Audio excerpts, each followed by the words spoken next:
Mari kita membaca Yesaya pasal 9 ayat yang kelima. Sebab seorang anak telah lahir untuk kita, seorang putra telah diberikan untuk kita. Lambang pemerintahan ada di atas bahunya, namanya disebutkan Orang Ajaib, Penasehat, Allah yang perkasa, Bapa yang kekal, Raja damai. Ayat ini ayat yang sangat luar biasa, mengingatkan kita tentang bagaimana anugerah pemberian yang diberikan oleh Allah kepada manusia. Pemberian yang terbesar, yaitu dikatakan putra, anaknya yang tunggal, Yesus Kristus, diberikan untuk kita. Tidak gampang ya, seseorang memberikan anak. Tapi itu yang dilakukan oleh Allah Bapa kepada manusia. Nah, ada 3 hal yang saya lihat dari ayat ini. Yang pertama, saudara-saudara, kita harus mengerti bahwa keselamatan itu adalah anugerah. Seorang anak telah diberikan. Saudara, keselamatan kita itu adalah pemberian, hadiah, anugerah, sesuatu yang tidak kita peroleh karena kita berusaha, karena kita bekerja, karena kita melakukan sesuatu yang baik, lalu dapat imbalan. Keselamatan tidak. Keselamatan tidak bisa dibeli oleh apapun juga. Betapapun banyaknya harta kita, kita tidak bisa memberi keselamatan. Itulah sebabnya Tuhan Yesus pernah ngomong, bukan? Apa artinya orang memiliki seluruh dunia kalau jiwanya binasa? Jadi kita saudara-saudara harus mensyukuri kita selamat itu karena Tuhan mengasihi kita. Efesus berkata, sebelum dunia dijadikan, Allah telah memilih kita di dalam Kristus supaya kita menjadi kudus dan tak bercacat. Kalau kita renungkan hal ini sesuatu yang luar biasa yang kita tidak bisa jangkau dengan pikiran kita. Jadi saudara-saudara, pertama-tama ayat tadi mengingatkan kita bahwa keselamatan kita itu adalah anugerah, adalah hadiah, pemberian yang cuma-cuma diberikan. Karena manusia tidak bisa mencapai keselamatan dengan apapun dan dengan cara apapun. Tuhan Yesus Kristus menawarkan keselamatan itu, diberikan kepada kita. Bersyukur kepada Tuhan ya. Yang kedua, saudara-saudara, keselamatan itu juga adalah sebuah tanggung jawab. Ini jangan lupa, saudara. Mengapa saya katakan keselamatan itu sebuah tanggung jawab? Karena bagaimanapun juga sebuah pemberian kalau tidak diterima juga nggak bisa. Betul, saudara? Saudara pernah ngasih orang nggak diterima? Padahal ini hal yang sudah saudara upayakan, sudah pikirkan mana yang kira-kira paling terbaik, mana yang paling disukai, mana yang paling, lalu dikasih orangnya, sorry, saya tidak bisa makan ini. Tidak bisa bukan? Nah inilah yang saya maksud dengan tanggung jawab. Jadi Tuhan memberi kepada kita, tapi kita harus terima itu. Amin, saudara. Kita terima saja. Makanya kita jadi orang tuh harus bisa nerimo gitu ya saudara. Bisa menerima, rendah hati. Sudah kita terima semua. Tuhan memberikan kepada manusia, tetapi manusia mempunyai satu tanggung jawab, yaitu menerima pemberian Tuhan ini. Kita terima keselamatan yang Tuhan beri itu. Kita sambut keselamatan itu. Dan yang ketiga, keselamatan itu adalah hadiah yang terbesar. Apapun juga yang kita miliki, semua tidak bisa mengganti keselamatan kita. Sebab itu keselamatan itu adalah sebuah hadiah yang terbesar yang Tuhan berikan di dalam nama Yesus dan hanya di dalam nama Yesus. Saudara pegang itu, mantap. Tidak ada keselamatan lain di luar nama Yesus. Mari kita baca satu ayat. Kisah Rasul pasal 4 ayat 12. Dan keselamatan tidak ada di dalam siapapun juga selain di dalam Dia. Sebab di bawah kolong langit ini tidak ada nama lain yang diberikan kepada manusia yang olehnya kita dapat diselamatkan. Sudah, percaya, pegang nama Yesus. Saudara pasti selamat di dalam nama Tuhan Yesus Kristus ada keselamatan. Jadi saudara-saudara luar biasa yang Allah lakukan bagi kita. Dia memberikan yang terbaik untuk kita. Makanya Paulus sampai ngomong gini, kalau anaknya sejak diberikan, apalagi yang lain. Roma 8. Kalau Allah tidak menyayangkan anaknya yang tunggal, Dia berikan bagi kita. Masa yang lain Tuhan tidak berikan? Jadi kalau saudara masih ada yang ragu dengan kebaikan Tuhan, Natal adalah satu kesempatan untuk saudara kembali merenungkan. Kalau anak sejak diberikan, saudara, anak itu nyawa. Banyak orang tua lebih berani mengorbankan nyawa demi anak, bukan? Ketika Allah memberikan nyawa anaknya, saya yakin Allah mungkin sambil menangis. Tapi Dia berikan yang terbaik bagi manusia. Makanya Yohanes 3:16 itu sudah paling pas.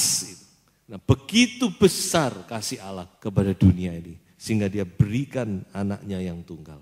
Tidak bisa, sudah mau minta anak, tidak gampang. Nah, kita akan melihat lebih jauh, jelas bahwa nama Yesus ada keselamatan.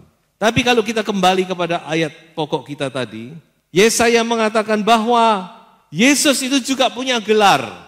Dan gelarnya ini menunjukkan apa yang Dia lakukan bagi kita. Apa yang kita terima dari Yesus. Ada 5 hal di sini yang ingin saya sampaikan. Apa yang kita terima dari Yesus. Balikan ke ayat pokok saya ya. Coba kita baca sekali lagi ayat ini. Sebab seorang anak telah lahir untuk kita, seorang putra telah diberikan untuk kita. Lambang pemerintahan ada di atas bahunya dan namanya disebutkan orang pertama ajaib, kedua penasehat, ketiga Allah yang perkasa, keempat Bapa yang kekal, dan kelima Raja Damai. Jadi ini ada 5 berkat yang luar biasa di dalam nama Yesus. Yang pertama, dikatakan saudara-saudara, di dalam Yesus kita menerima keajaiban, miracle. Sebab namanya disebut ajaib, wonderful. Tapi juga punya arti miracle, mujizat. Nama itu mujizat. Saya ingat ketika orang tua Simpson diberitahu bahwa dia akan melahirkan Simpson, dia tanya, siapa namamu? Malaikat Tuhan tidak memberitahu karena masih rahasia, bukan? Nama Yesus itu kan baru dinyatakan di Matius. Tapi dia ngomong, bukankah nama itu ajaib? Saudara, nama Yesus itu nama yang ajaib, amin saudara. Betapa banyak kalau kita renungkan sejenak, karena kita ini sudah di bulan yang terakhir, saya yakin ada banyak keajaiban yang sudah kita terima. Amin. Mujizat-mujizat, apakah itu mujizat yang kecil, yang tanggung, yang besar, yang sudah kita terima di dalam Yesus. Itulah Yesus yang kita sembah. Sebab itu orang Kristen itu berjalan dalam keajaiban. Karena Tuhan kita Tuhan yang ajaib. Dia adalah Allah pembuat mujizat. So itu di dalam nama Yesus kita menerima keajaiban. Hal-hal yang tidak pernah kita pikirkan, Tuhan akan nyatakan di dalam nama Tuhan Yesus Kristus. Kalau tahun ini kita sudah alami mujizat, percayalah tahun depan kita juga alami mujizat. Karena Yesus tetap sama. Pegang sudah nama ini. Karena nama ini ajaib. Coba kita baca 1 Korintus pasal 2 ayat yang ke-9. Tetapi seperti ada tertulis, apa yang tidak pernah dilihat oleh mata, dan tidak pernah didengar oleh telinga, dan yang tidak pernah timbul di dalam hati manusia, semua yang disediakan Allah untuk mereka yang mengasihi Dia. Haleluya. Luar biasa, saudara. Apa yang kita tidak pernah pikirkan. Memang sudah, kalau saya pikir-pikir ya, saya renung-renungkan banyak hal-hal yang Tuhan lakukan itu kok bisa ya. Karena itu Tuhan kita adalah Tuhan yang ajaib. Amin, saudara. Namanya nama yang ajaib. Yang kedua, apa yang kita terima di dalam Yesus adalah nasihat atau bimbingan. Karena dikatakan namanya adalah penasehat yang ajaib. Haleluya. Tuhan kita juga adalah penasehat yang ajaib. Apa yang saudara butuhkan? Nasihat apa? Tuhan itu suka loh diajak konseling. Kita punya konselor yang ajaib, yaitu Yesus namanya. Dia adalah penasehat. Dia yang akan memberikan nasihat, bimbingan, tuntunan, pimpinan dalam hidup. Saudara, kata ini kalau kita lihat di dalam Perjanjian Baru, itu sejajar dengan kata parakletos. Itu artinya juga penasehat, counselor. Dan itu bicara tentang pribadi Roh Kudus yang Tuhan berikan kepada kita. Dia adalah membimbing kita, mengajar kita, menasehati kita. Itulah Roh Kudus. Roh Yesus Kristus yang Tuhan taruh dalam kehidupan kita adalah roh penasehat. Dia yang mengajarkan kita segala sesuatu, membimbing langkah kehidupan kita. Sebab itu kita bersyukur, kita tidak pernah ditinggalkan sendirian. Roh Kudus selalu menyertai kehidupan kita. Dan yang ketiga, saudara-saudara, yang kita terima dari Yesus adalah keperkasaan. Allah yang perkasa dikatakan. Allah yang maha kuasa, mighty God. Allah yang hebat. Kata ini dalam bahasa Ibrani dipakai kata El Gibor. Itu artinya adalah Allah yang perkasa. Dia Allah yang memberi kemenangan di dalam kita, bersama kita. Itulah Yesus Kristus Allah El Gibor. Dia memberi kemenangan dari musuh-musuh kita yang mungkin jauh lebih kuat dari kita. Kadang kita menghadapi masalah, persoalan yang di luar kemampuan kita. Musuh, tantangan yang di luar kemampuan kita untuk kita bisa menang. Tapi ingat bahwa saudara disertai dengan Allah yang maha kuasa. Di dalam nama Yesus ada kemenangan. Waktu Daud maju menyerang Goliat, dia berkata, kamu maju dengan kekuatan manusia, tapi aku maju di dalam nama Tuhan semesta alam. Dan dia menang.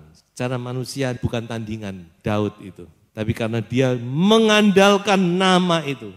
Nama yang berkuasa, nama yang mempunyai kuasa yang dahsyat itu. Dalam nama Yesus, maka dia mendapatkan kemenangan. So itu saudara, andalkan nama Yesus. Saudara jangan pikir nama itu tidak berkuasa loh. Dalam menghadapi mara bahaya pun kita bisa memakai nama itu. Saya kebetulan kok lihat ada satu cuplikan film ya. Tapi ini adalah film sungguhan. Jadi diambil dari sebuah toko, kan toko itu ada pengamannya. Diperlihatkan di situ ada seorang pemilik toko wanita, dia sedang melayani seseorang, tiba-tiba ditodong. Ada perampok masuk dengan pistol. Dia minta uang saat itu. Si ibu ini adalah orang Kristen. Dan dia berkata kepada perampok itu, di dalam nama Yesus aku perintahkan kamu keluar dari tokoku. Pertama perampok itu agak bingung saudara-saudara. Kok enggak dilawan dengan senjata, dilawan dengan enggak tahu bagaimana saudara ya. Tapi akhirnya perampok itu ngelewes pergi saudara. Hanya mengandalkan nama Yesus. Saya juga pernah alami dibobol perampok malam-malam saudara. Mau gimana? Enggak tahu kenapa saya juga bingung saudara, saya juga pakai nama. Dalam nama Yesus keluar engkau.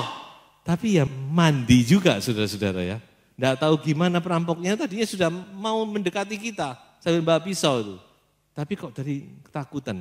Saya enggak tahu karena apa. Yang pasti kita terlindung oleh nama itu. Ada kuasa dalam nama Yesus. Ada keperkasaan. Sudah pakai nama itu dan saya percaya Tuhan akan mengadakan perlindungan. Yang keempat adalah kasih Bapa. Dia adalah Bapa yang kekal.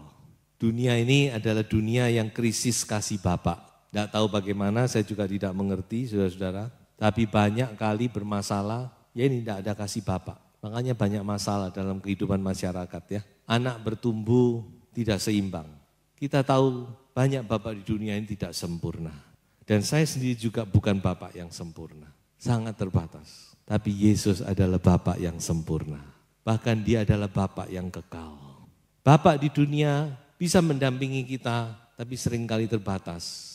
Ada banyak orang yang tidak menerima kasih bapak, tidak tahu gimana sih kasih bapak itu. Tapi sudah tidak perlu kecewa dan putus asa. Kita punya bapak yang kekal di sorga. Setiap saat, saudara-saudara, kasih itu bisa dialirkan kepada kita. Jadi saudara-saudara, sebagai orang percaya, kita memiliki kasih Bapa itu lewat rohnya di dalam kita. Mari kita baca satu ayat di dalam Galatia pasal 4 ayat yang ke-6.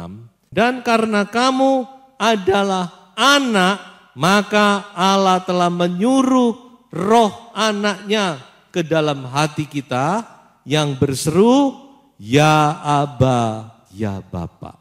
Roh Kudus itu yang membuat kita mengenal kasih Bapa itu. So itu saya percaya setiap anak Tuhan dia mengerti kasih Bapa karena ada Roh Kudus di dalamnya. Dan yang terakhir dikatakan di dalam Yesus kita memperoleh kedamaian yang sejati. Tuhan Yesus berkata di dalam dunia kamu gelisah, kamu khawatir, tetapi di dalam aku kamu mendapatkan damai sejahtera. Aku memberikan damaiku kepadamu dan damai ini bukan seperti yang diberikan oleh dunia. Yesus adalah Raja Damai. Di dalam Yesus kita menerima kedamaian yang sejati. Sebab itu kalau ada anak Tuhan masih nggak damai hatinya, coba periksa ya. Ada saudara yang hatinya masih kacau balau, masih tidak ada kedamaian, tidak ada ketentraman. Dan itu dampaknya kepada rumah tangga. Biasa orang kalau tidak punya damai itu dampaknya pasti rumah tangganya kacau. Coba kalau saudara punya damai, rumah tangga saudara pasti tenang. Anak-anak pasti senang, pasti kerasan di rumah. Kenapa? Damai itu mengalir, muncul, keluar dalam hidup. Dan kita anak-anak Tuhan harusnya punya damai. Karena Yesus itu Raja Damai. Sebab itu mari saudara, kita kembali lagi alami damai sejahtera Tuhan itu. Yesus datang ke dalam dunia, pertama-tama dia memberikan damai. Dia mendamaikan kita dengan Allah, dengan Bapa. Allah dengan manusia diperdamaikan. Kita berdamai dengan Allah yang pertama-tama. Dosa kita disucikan, kita dibenarkan. Kemudian kita diperdamaikan dengan sesama. Anak Tuhan harus hidup dalam damai, saudara-saudara. Memang ya, hidup bersama itu tidak gampang. Karena karakternya orang itu kan macam-macam. Kalau saudara masih cuma kenal say hello, mungkin tidak ada masalah. Tapi kalau sudah mulai kenal, mulai dekat, mulai ini, mulai itu, pasti ada gesekan-gesekan dan sebagainya. Tapi itu bukan kendala. Saudara. Saya percaya di dalam Yesus kita bisa hidup dalam damai sejahtera dengan sesama. Dan kemudian kita berdamai dengan diri sendiri. Berdamai dengan Allah, berdamai dengan manusia, berdamai dengan diri sendiri. Yesus adalah Raja Damai. Dia datang memberikan damai. Dan itu semua sudah dimungkinkan dengan pengorbanannya di atas kayu salib. Dia mendamaikan kita dengan Bapa, mendamaikan kita dengan sesama manusia, mendamaikan kita dengan diri kita sendiri. Tidak ada lagi tuduhan-tuduhan, ketakutan dan sebagainya. Karena kita tahu kita sudah disucikan oleh darah Yesus. Sebab itu saudara-saudara mari kita alami, mujizat kita alami. Pimpinan tuntunan Tuhan, keperkasaan Tuhan, kasih Bapa dan damai sejahtera itu. Kita mau alami itu semua. Tuhan Yesus memberkati.